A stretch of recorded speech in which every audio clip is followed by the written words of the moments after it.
And the war between the US, Israel and Iran is intensifying with every passing hour. Airstrikes pounding Tehran, missiles raining down on Israeli cities and US bases. While Israel claims around 330 of Iran's estimated 470 ballistic missile launchers are destroyed, IRGC showing new missile hub and continuing to retaliate with fewer but heavier missiles. Take a look.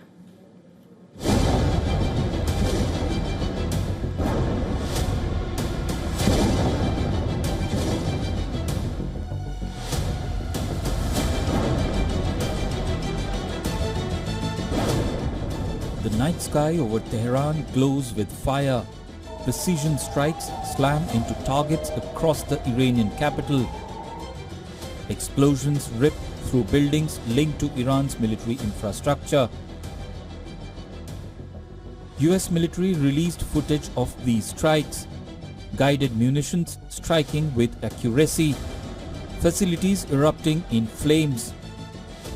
Israel says it has also targeted key infrastructure and positions linked to the Islamic Revolutionary Guard Corps. For Iranians, the images are stark. Collapsed structures, streets filled with debris, emergency crews rushing through smoke-filled zones as sirens echo across the city. But even as Tehran burns, Iran is striking back.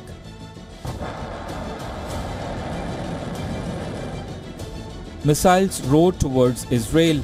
In Tel Aviv, the impact is visible.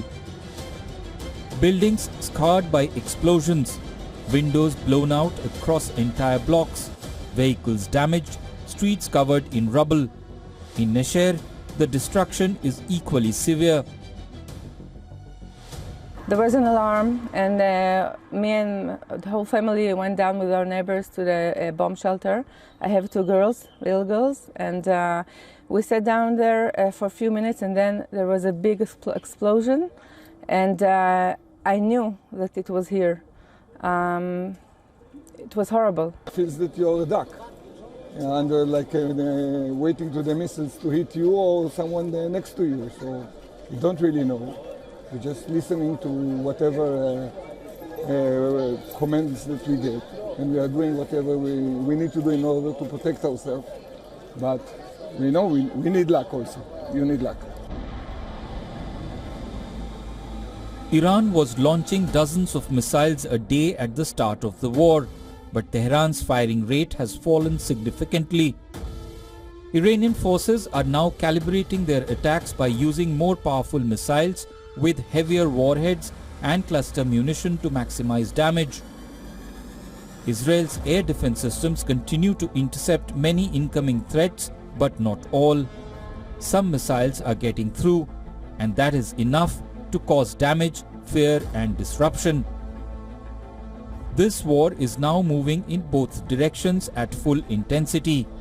Airstrikes on Tehran, missile strikes on Israeli cities, US bases being targeted on a daily basis, and a region watching as the cycle of attack and retaliation grows more dangerous with each passing day. Bureau Report, WION World is One.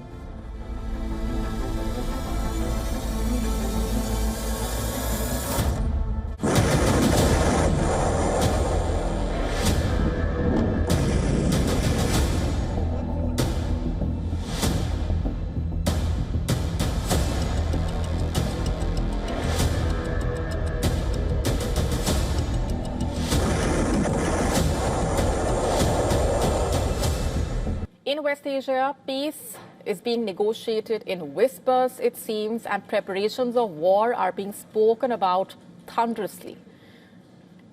The 24th day of the war saw a dramatic moment on the tarmac of Florida's Palm Beach Airport when Trump made a stunning announcement of halting attack on Iran's energy infrastructure for 5 days. And that came just ahead of the 48-hour deadline to reopen the Strait of Hormuz was about to expire. That ultimatum was issued by him, remember. The sudden shift from threat to talks raised serious questions in Washington and beyond. Is this a genuine diplomatic breakthrough or a strategic pause in an escalating conflict?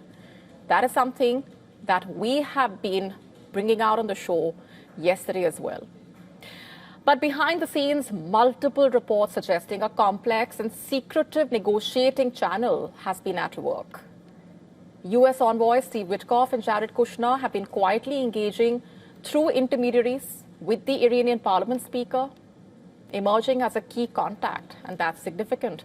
But the talks are not direct. They have been routed through a diplomat triangle. Axios reports Egypt, Pakistan, and Turkey are working together to prevent a conflict that has kept the world on edge and spiking the energy prices, market instability being triggered. Foreign ministers of these three countries have reportedly shuttled messages between Washington and Tehran. They reportedly held separate talks with Steve Witkoff and IRGC before there was readiness for talks. The suggested terms of the peace deal would basically prevent Iran from having a missile program for 5 years. It means that Tehran will have to halt uranium enrichment and decommission the Natanz, Isfahan, and Fordo nuclear facilities. These three facilities were attacked by the US and Israel in 2025, remember. In return, Washington would agree to provide guarantees against the recurrence of another war and close all its bases in the region, which hosts some 50,000 troops. That's also significant.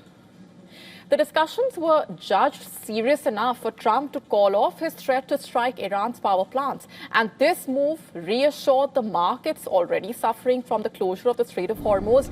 But according to several media reports, Iran has already outlined its conditions to stop the war. These 6 core conditions include a new legal framework governing traffic in the Strait of Hormuz and closure of all American military bases in the region.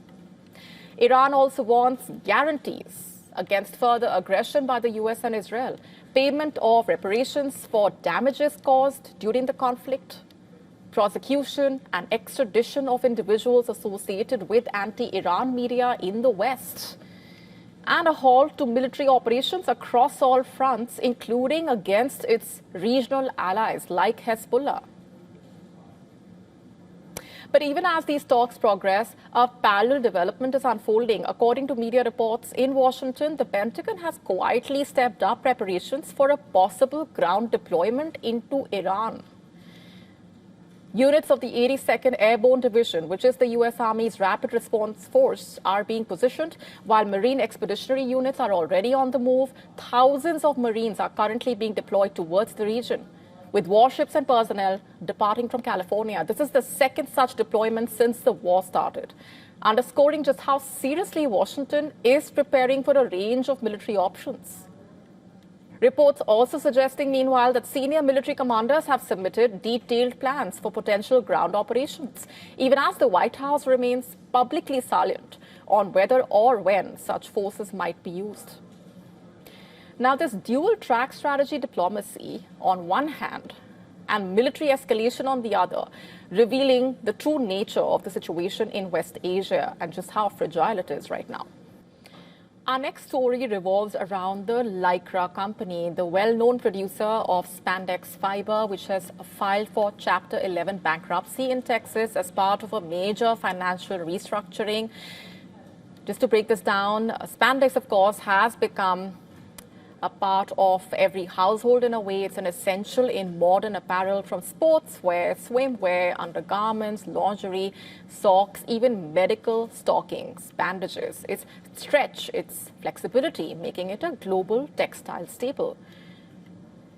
And this move is not about shutting down the business. It's a strategic step to reduce its massive debt burden and stabilize operations. Under the plan, the company will wipe out approximately $1.2 billion in long-term debt. And in addition, it will receive over $75 million in fresh capital to keep the business running smoothly during and after the process. The company has stated that this restructuring will not impact its customers, suppliers, or its 2,000 employees. Day-to-day operations are expected to continue without disruption.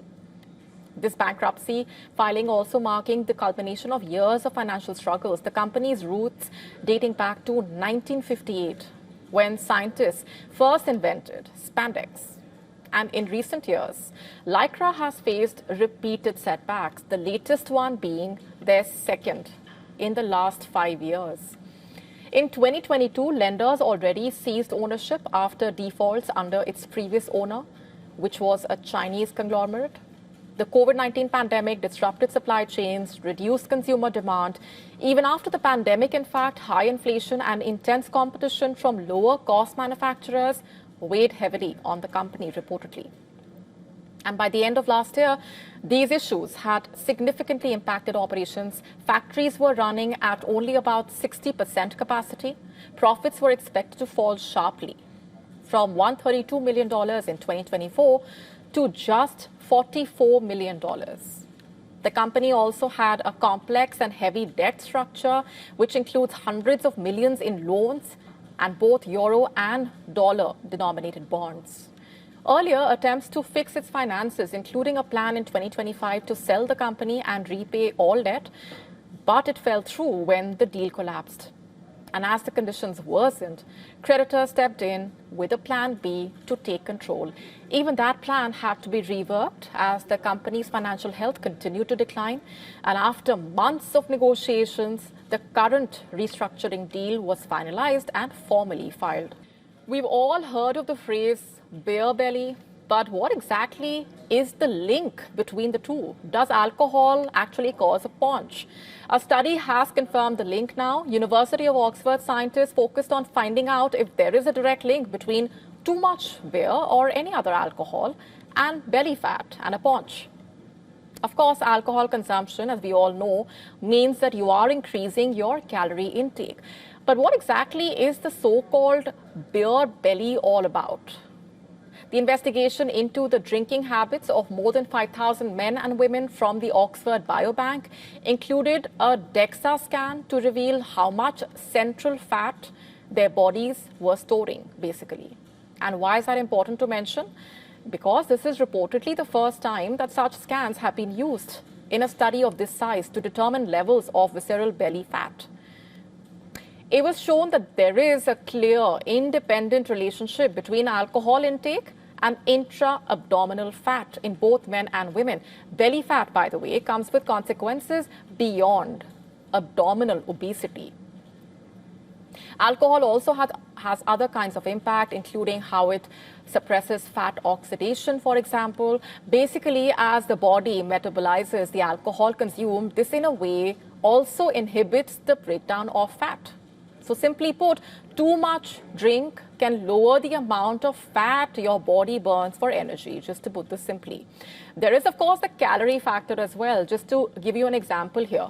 According to studies, calories in as little as half a glass of wine a day or a quarter of a pint of beer a day is adequate to increase the risk of obesity and its related health problems by 10% in men, 9% in women.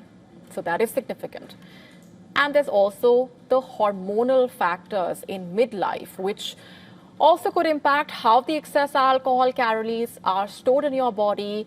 Also, pre-dinner drinks can make you hungrier, by the way. In fact, that craving to munch on snacks, some researchers have suggested that this could be because of the way alcohol switches your brain into starvation mode, sending out signals that you are hungry even if you are not and you've already eaten.